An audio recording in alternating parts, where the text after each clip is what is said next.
Overthinking and overanalyzing your circumstances and the world around you can leave you feeling constrained and tense. Over the years, I have taught myself how to control those thoughts and use it as a tool to hide my anxiety from the people around me. In the past 7 years, I have led a team who needed me to make decisions with a clear mind and with confidence.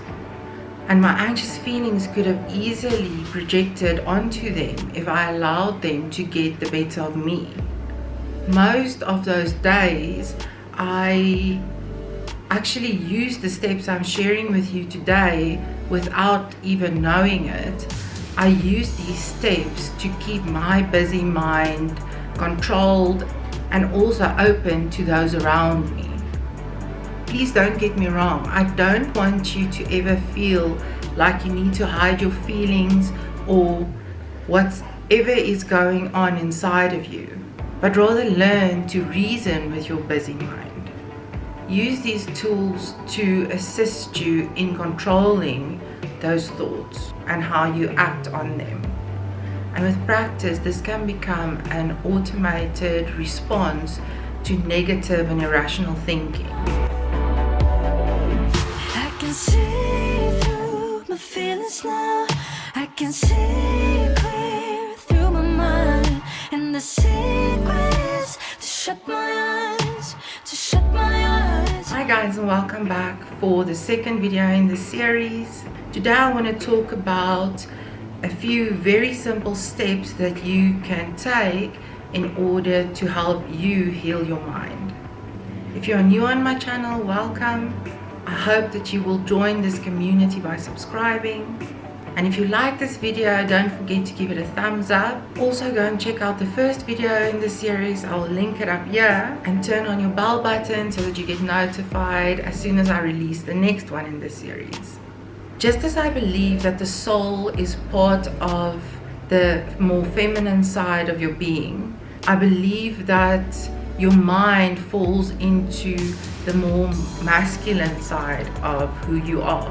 This is where your common sense and your logic resides. It also represents your reason. Your feelings and your emotions can, without a doubt, influence your thoughts.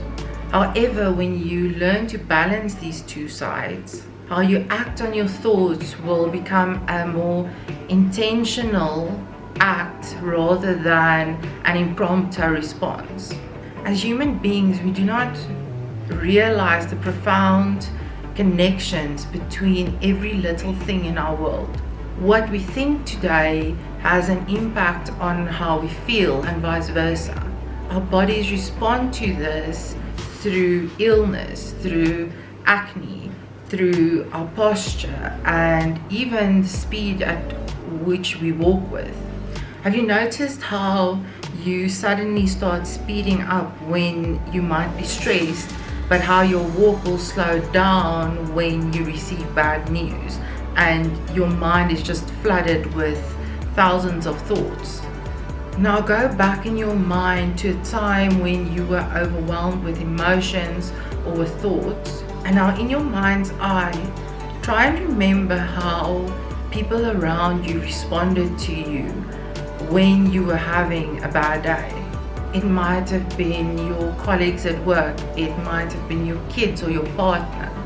Watch them very carefully. How did their behavior change? How did their mood and their body language change after they interacted with you? What happened after their behavior changed? What was it that caused that change? Was it the tone of your voice, or perhaps it was your own body language or the words that you might have used? And then imagine how that's going to affect the next task or the next event in their day. It might be that they need to go to a meeting with a group of people. It might be that your kids are going to school and need to interact with their friends after they've interacted with you. Can you see how this can cause a ripple effect? And it all started with one person. We do not only need to be the best version of ourselves for ourselves, but for everyone around us, because this can quite literally change the world. The impact that this can have on our children and the people that they're going to become in this life is invaluable. I just want to mention a disclaimer that I am in no way a professional in what I'm going to talk about today. These comments and the things that I mention in this video is purely of my own experience and of my own opinion. So here goes. The first step that I am taking towards healing my mind is learn to listen to your inner voice. Your inner voice can be your biggest enemy, but you need to understand why. What is this voice telling you? Where is it getting its information from? Is this information true, or is it based off of assumption? You have the power to decide which parts of that information that inner voice is giving through to you you want to keep, and which parts you want to dispose of and get rid of so it no longer takes up space and energy in your mind. Now that you've decided which information you're keeping, you need to decide how you're going to act on these pieces of information, because that's what our thoughts are. That's what our inner voice is. It is our mind processing the world around us. It is data that's coming from the outside world, and it is being processed in your mind for you to make sense of it. Now, as a mom, I find that the best time to listen to this inner voice is in the shower. This is usually when that voice becomes extremely loud and very active. This is also the best time for me to respond to that voice. Another good time for me is when I'm cleaning, or more actually organizing.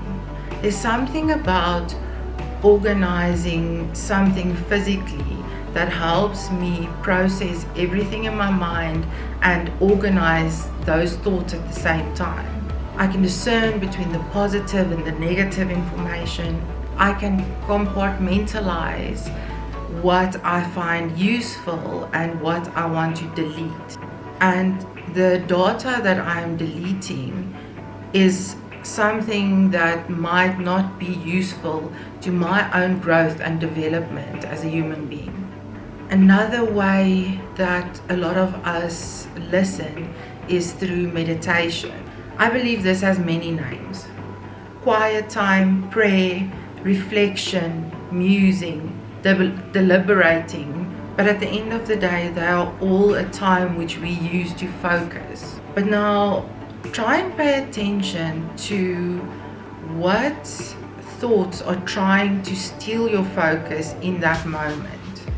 We use this exercise to practice focusing our minds. However, there is value in hearing what that voice is trying to tell you, and also what it is using to grab your attention.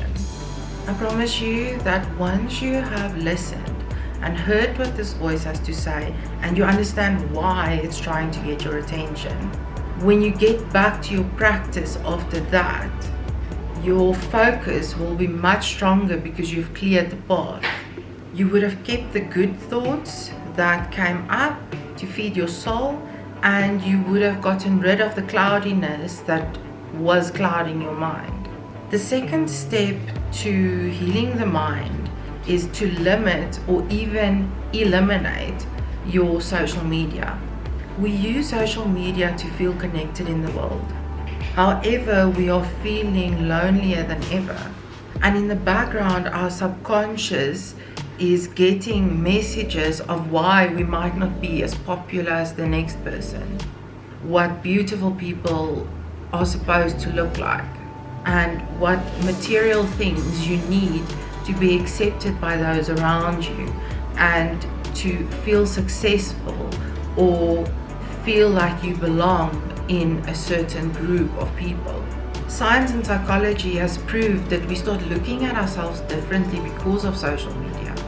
And that inner voice might try to convince you that you are not worthy, that you are not good enough to get the things that you are seeking in life, and ultimately that you need to change. And we're not talking about change that comes with growth. These are not changes that we need for our survival, but that inner roommate, as Michael A. Singer calls it, might make you believe that it is. Any time that you are spending on social media is taking you away from the present. It is taking you away from the life that is happening right now around you.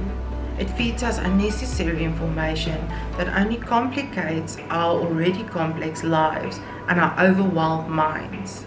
How many times can you honestly say that you felt enriched and happier after you spent time on Facebook, Twitter, Instagram or Pinterest?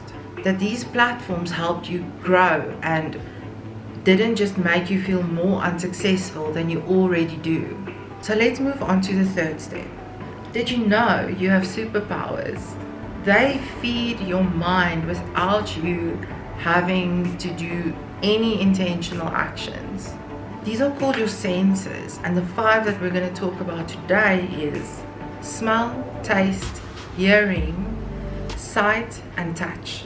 Your senses have the power to create some of your strongest memories, and if used to their full advantage, they can be used to release all kinds of good hormones in your body, leaving you healthier and happier, automatically silencing that inner voice and that busy mind, or at least your negative thoughts and your irrational thinking. Personally, I find the sense of smell the most powerful without a doubt. When I smell a familiar fragrance, it can instantly transport me back to a happy time that I spent with someone I loved. Something like the smell of cooking oil can take me back to my solo trip in Vietnam, where I suddenly fell very ill and was so sick, and without knowing it at the time, I was actually pregnant. And believe it or not, this is actually a happy memory for me after struggling for years with infertility. Touch comes as a very close second. As a child, I never enjoyed hugs, and I never enjoyed someone even touching my shoulder or my arm. But after working through some of those feelings, touch has actually become a very special tool for me. And I use it to create very strong connections within myself with others.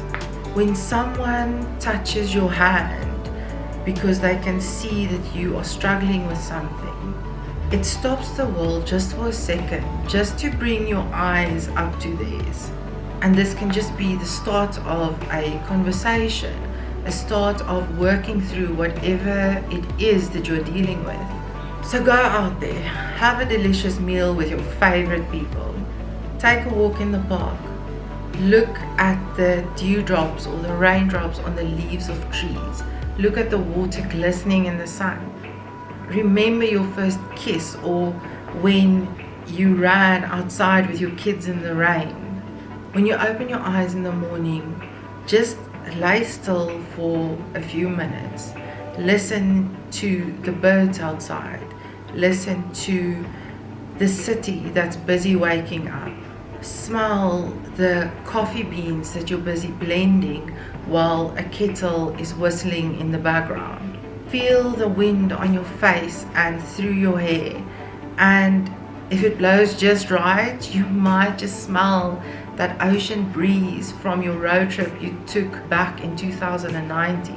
How can this not make you happier and eliminate all of those negative thoughts in your mind? And whatever piques your senses, get more of that in your life. Notice how the memories that they bring to the top of your mind make you feel good. They make you feel enriched, and they make you feel connected to everything around you.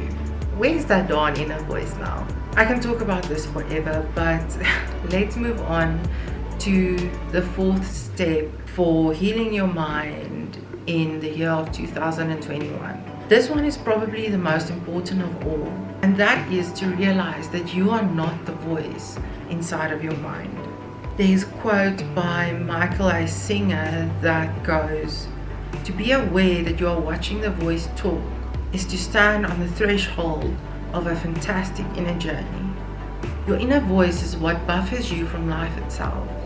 This voice talks because something inside of you is not okay.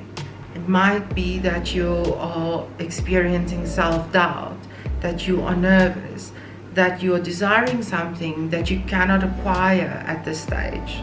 It's in times like this that voice will become more active. When you start living your life, no buffers, and embrace everything that is uncomfortable, you will experience peace and serenity in your life and in your mind. Your mind will suddenly open to all the possibilities around you, and nothing seems impossible anymore. Your inner voice will always be there, but by using these tools I've given you, I hope that you can reclaim your life. Take control of your mind once again and soar. And with that, I'm going to end today's talk. I hope that you have found these steps helpful and simple enough to easily incorporate into your daily life. Please let me know which step really stood out for you in our discussion today. Your comments and your likes really help my channel grow. And lastly, remember to pause, breathe and choose. Thank you for watching, and I will see you in the next video.